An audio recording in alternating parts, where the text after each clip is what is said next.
जैसा कि last episode में हमने देखा था कि वांग युन बॉडी रिफाइनिंग के 90 लेवल पर ब्रेक थ्रू नहीं कर पा रहा, तो किंग मिंग उसे लेकर एक नियरेस्ट टाउन में पहुंच गई ताकि यहाँ से वो वांग युन के लिए कोई पावरफुल ट्रेजर खरीद पाए जिससे वांग युन 90 लेवल पर ब्रेक थ्रू कर सकता था। अब उस मार्केट में आने के बाद ये लोग मंकी फ्रूट खरीदना चाहते थे, मगर तभी वहाँ पर मिंगलान पहुँच गया। वो जानबूझकर उस फ्रूट को खरीदने के लिए वांग युन के साथ बेट लगाता है और फिर मौका मिलते ही उसने वांग युन के साथ फाइट शुरू कर दी। हालांकि सीनियर मो वांग युन की मदद करते हैं, जिसके चलते वांग युन वहाँ से भाग निकला। अब आगे तो इस एपिसोड की शुरुआत में हम देख पाते हैं कि वांग युन और उसके दोस्त मिलकर फैंटम स्पिरिट बग को केयरफुली ऑब्जर्व कर रहे थे। यानली कहने लगी कि ऐसे बग्स को तो डाओ सेक के लीडर जोंग युआन ने ऑलरेडी वाइप आउट कर दिया था, फिर ये बग सिटू मिंगलान के पास कहां से आया होगा। तभी वांग युन उन्हें एक और कंटेनर शो करते हुए बताने लगा कि ये मुझे बैक माउंटेन पर मिला था, कहीं ये चीज भी फैंटम स्पिरिट बग से कनेक्टेड तो नहीं है। तो यानली उस कंटेनर को इन्वेस्टिगेट करने का काम सीनियर मो को दे देती है। वो कह रही थी कि पता कीजिए एग्जैक्टली क्या चीज है, जिस पर मो कहता है ठीक है मैं अभी काम पर लग जाता हूँ। और अब वो अपनी सर्वेंट को उस पर पंखुड़ियाँ बिखरने के लिए कहने लगा, मगर उनका कोई रिस्पांस नहीं आता। जो देख मिंग कहने लगी सीनियर शायद आपकी सर्वेंट अभी भी मार्केट में है। वेल सीनियर मो की आदत थी स्टाइल मारना, बिना शो ऑफ किए तो वो कोई काम कर ही नहीं सकता, इसलिए वो जल्दी से अपनी सर्वेंट्स की तरफ रवाना हो गया। अब मो के वहाँ से जाने के बाद यानली वांग युन से कहने लगी कि तुम इमॉर्टल इंचार्ज की पोजीशन के लिए होने वाले कॉन्टेस्ट में पार्टिसिपेट करना चाहते हो, मगर सिटू मिंगलांग तुम्हें रोकने की पूरी कोशिश करेगा। वो बंदा तुम्हें खत्म करने के लिए हर एक पॉसिबल मूव का यूज करेगा, इसलिए मैं नहीं चाहती कि तुम उस कॉन्टेस्ट में पार्टिसिपेट करो। मेरे ख्याल से तुमने कुछ दिनों तक गायब हो जाना चाहिए, वरना सिटू मिंगलांग तुम्हें सुकून से जीने नहीं देने वाला। हालांकि वांग युन इसके लिए मना करता है। वो कहने लगा कि मैं इस कॉन्टेस्ट को मिस नहीं करना चाहता, इसे जीतने के बाद ही मेरे कुछ टारगेट पूरे हो सकते हैं, लेकिन प्लीज मैं नहीं चाहता कि आप मेरे लिए फिक्रमंद हो। आपको परेशान होने की कोई जरूरत नहीं, सिटू मिंगलांग मेरा कुछ भी बिगाड़ नहीं सकता। तो अब अगले सीन में हमें वो डाइस दिखाई गई जहाँ पर एक कॉन्टेस्ट होने वाला था, और अब डिसाइपल्स को एक लंबा इंतजार करवाने के बाद वहाँ पर सुप्रीम गार्डियन पहुँच गई। उसके यहाँ आते ही सभी डिसाइपल्स उसे ग्रीट करते हैं। उनके साथ 2 एल्डर्स भी आए हुए थे, तो उनमें से एल्डर मुगे कॉन्टेस्ट के रूल बताने लगे। वो कह रहे थे कि तुम में से कोई भी जानबूझकर किसी को इंजर्ड नहीं करेगा, अगर किसी ने ऐसा किया तो उसका कल्टीवेशन रिमूव करके उसे एक मॉर्टल बना दिया जाएगा, साथ ही साथ उस बंदे को हमारे सेक्ट से भी एक्सपेल्ड किया जाएगा।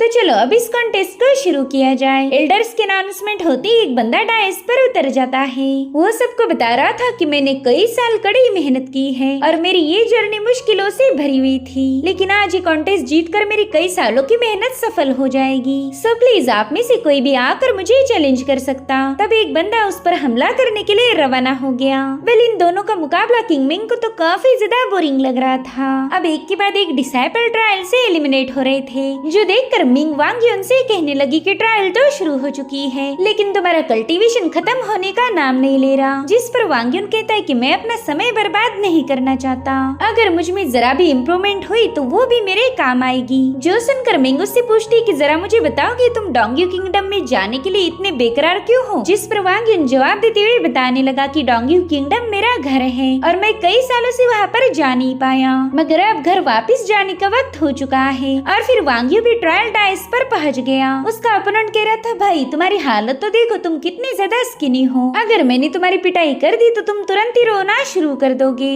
इसीलिए अभी भी वक्त है हार मान लो। मगर उतने में ही वांग यू ने उसके मुंह पर एक जोरदार पंच हिट कर दिया और फिर सेकंड पंच में ही वो बंदा कॉन्टेस्ट से एलिमिनेट हो चुका था। वांग यू अब दूसरे बंदों को भी चैलेंज करने लगा, लेकिन कोई भी उसका मुकाबला करना नहीं चाहता था। वो लोग कह रहे थे कि वांग यू को कोई हमारे जैसा कल्टीवेटर हरा नहीं सकता, अगर इसे कोई तगड़ी टक्कर दे सकता है तो ची कंडेंसेशन वाला बंदा होगा। मगर सिटू मिंगलांग ने इशारा करते उन सभी लोगों ने डाइस पर छलांग लगा दी। उन्होंने चारों ओर से वांग युन को घेर लिया था, जो देखकर तो किंग मिंग काफी ज्यादा भड़क गई। वो कह रही थी कि सिर्फ एक बंदे को हराने के लिए एक साथ इतने लोग पहुंच गए। एल्डर मुगे ने ये सब रोकना चाहिए, मगर एल्डर कुछ कर पाए तब तक दूसरे एल्डर ने मुकाबले को शुरू कर दिया था। अब वो लोग चारों ओर से वांग युन पर हमला करने के लिए आगे बढ़ते हैं, मगर वांग ने अपनी स्पिरिचुअल ऑरा रिलीज करते हुए इन चारों को पीछे ढकेल दिया। तब तक उन लोगों ने वांग पर दूसरा अटैक कर दिया था, तो वांग अपनी ड्रैगन स्टाफ की पावर को एक्टिवेट करते हुए 1 बाय 1 उनकी धुलाई करना शुरू कर देता है। बस कुछ ही सेकंड के अंदर उनमें से 3 लोग वांग्युन के हाथों एलिमिनेट हो गए थे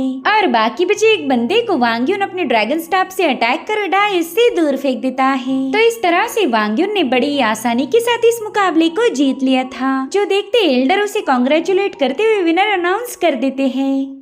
वो कह रहे थे कि वांग एक बहादुर कल्टीवेटर है और सिर्फ यही इमॉर्टल इंचार्ज की पोजीशन को डिजर्व करता। लेकिन उतने में मिंगलांग कहता है सीनियर, वांग्युन इंचार्ज नहीं बन सकता। इस बंदे ने तो अभी तक ची कंडेंसेशन स्टेज पर भी ब्रेक थ्रू नहीं किया, तो ये बंदा इंचार्ज कैसे बन सकता है? इसके पास ऐसी कोई एबिलिटीज नहीं जिसके दम पर आप इसे इतना बड़ा मौका ऑफर कर रहे हो। जिस पर एल्डर जवाब देते हुए बताने लगे कि ट्रायल इंचार्ज की सिलेक्शन के लिए की जा रही थी, जिसमें वांग्युन ने सबको हराकर अपनी काबिलियत साबित कर दी, जिसके चलते अब उसका कल्टीवेशन मैटर नहीं करना चाहिए। उसने कंपटीशन को पास कर लिया, तो इमॉर्टल इंचार्ज की पोजीशन भी उसे ही दी जाएगी। दरअसल एल्डर मुगे हमेशा से वांग्युन को काफी ज्यादा सपोर्ट करते आए थे। उन्हें अच्छे से पता है कि बंदा एक दिन पावरफुल कल्टीवेटर बनेगा, जो दिल का नेक और दूसरों के साथ हमदर्दी जताने वाला होगा। लेकिन वहाँ मौजूद दूसरे एल्डर वांग्युन के खिलाफ थे। वो कह रहे थे कि ये बंदा भले ही कॉन्टेस्ट जीत चुका हो, मगर कल्टीवेशन में तो इसने कोई महान काम नहीं किया। ये तो बस मामूली सी बॉडी रिफाइनिंग लेवल पर है। तो क्या एल्डर आपको नहीं लगता ये बंदा इमॉर्टल इंचार्ज बनने के फिलहाल लायक नहीं है? वो आगे चलकर इतनी सारी जिम्मेदारियों को कैसे उठाएगा? जो सुनकर एल्डर मुगे उस पर भड़क गए। वो उससे पूछते कि तुम्हें मेरे डिसीजन पर शक हो रहा है क्या? तो दूसरे एल्डर जवाब देते हुए बताने लगे कि तुम इस बंदे के लिए हमारे सिख की रेपुटेशन को दांव पर लगाना चाहते हो, लेकिन मैं ऐसा नहीं होने दूंगा।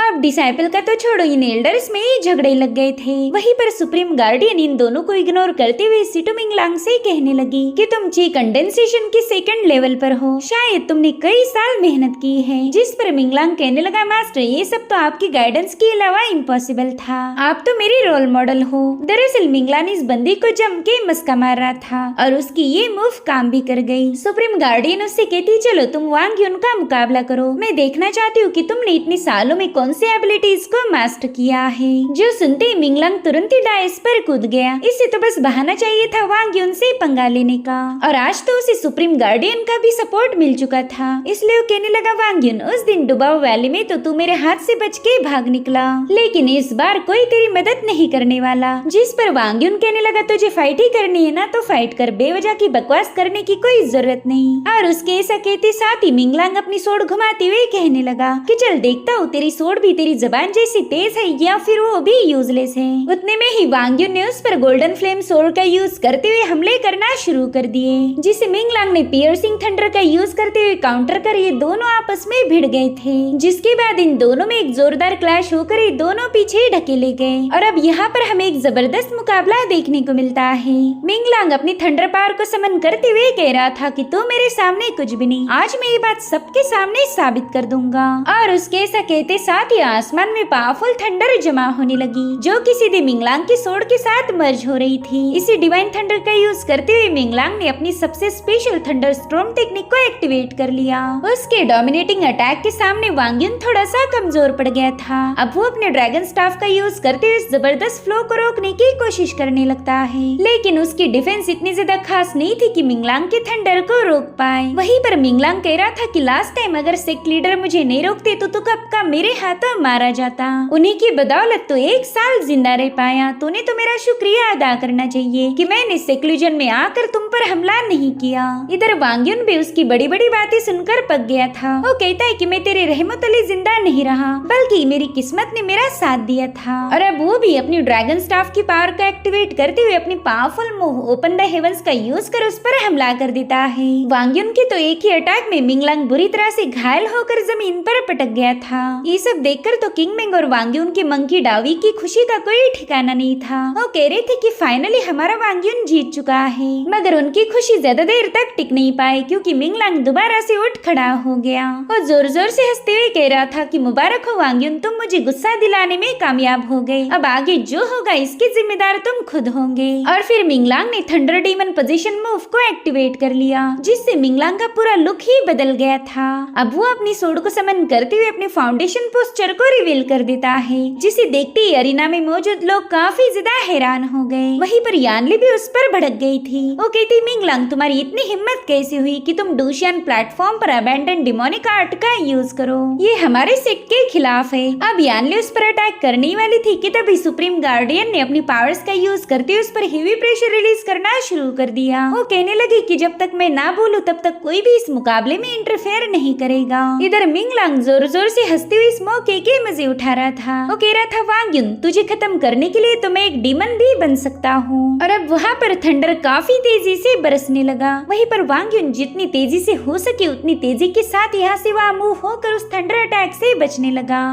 इसी दरमियान वो मिंगलांग पर भी अटैक कर चुका था, मगर मिंगलांग के आसपास एक पावरफुल शील्ड बनी हुई थी। साथ ही साथ वो बड़ी आसानी से वांग युन को पीछे पुश कर देता है। तो अब उसका मुकाबला करने के लिए वांग युन ने भी अपनी यांग ड्रैगन को समन कर लिया। भले यांग ड्रैगन का अटैक काफी ज्यादा पावरफुल था, लेकिन मिंगलांग ने थंडर सोड का यूज करते हुए उस अटैक से खुद को बचा लिया। वो कह रहा था, वांग, तुम जितना मेरे अटैक को रेजिस्ट करोगे इस मुकाबले में मुझे उतना ही ज्यादा मजा आएगा। अगर सच बताओ तो स्ट्रॉन्ग अपोनेंट के साथ फाइट करने की बात ही कुछ और है। जिसके बाद वो थंडर डीमन रैंपिंग टेक्निक का यूज करते हुए वांग युन पर अटैक रिलीज कर देता है। वांग युन तो उसका ऑब्सेशन देखकर ही काफी ज्यादा हैरान था। वो कह रहा था, मिंगलांग, सिर्फ मुझे मारने के लिए तुमने एक फॉरबिडन आर्ट का यूज किया। तुम तो खुद को डीमन बनाने के लिए भी तैयार हो। मुझे लगा नहीं था कि मुझे लेकर तुम्हारे दिल में इतनी सारी नफरत होगी। सच बताओ तो मुझे तुम पर गुस्सा नहीं बल्कि रहम आ रहा है। जो सुनते ही मिंगलांग उस पर और ज्यादा भड़क गया। अब वो अपने थंडर प्रेशर का यूज करते हुए वांग युन को बेरहमी से सप्रेस करने लगता है। सबको यही लग रहा था कि वांग इस मुकाबले में मारा जाएगा। और उसी वक्त मिंगलांग थंडर से बनी हुई एक बहुत बड़ी सोड सीधे वांग युन पर रिलीज कर देता है। वो सोड वांग के एकदम करीब आ चुकी थी और उसी वक्त हमें वांग के माइंड स्पेस का सीन दिखाया गया, जहाँ पर मिंग कह रही थी, बच्चे ये लो, मैंने तुम पर एक और एहसान कर दिया। और उसी वक्त वांग युन की बॉडी से बहुत ही स्ट्रॉन्ग एनर्जी रिलीज होने लगी। दरअसल वांग युन ने यहाँ पर इमॉर्टल एप ट्रांसफॉर्मेशन मूव को एक्टिवेट किया था। उसके ऐसा करते साथ ही वहाँ पर एनर्जी का एक जोरदार ब्लास्ट होकर मिंगलांग काफी दूर जाकर पटक गया। वांग की पावर्स देखते ही उसके तो होश ही उड़ गए थे और तभी वांग अपना ड्रैगन स्टाफ उसकी तरफ पॉइंट कर देता है। वो अपने एफ फॉर्म में आ चुका था। ओके तो मिंगलांग, अब अटैक करने की बारी मेरी है और इसी के साथ एपिसोड यहीं पर एंड हो जाता है। Thank you so much for watching. Bye bye, take care.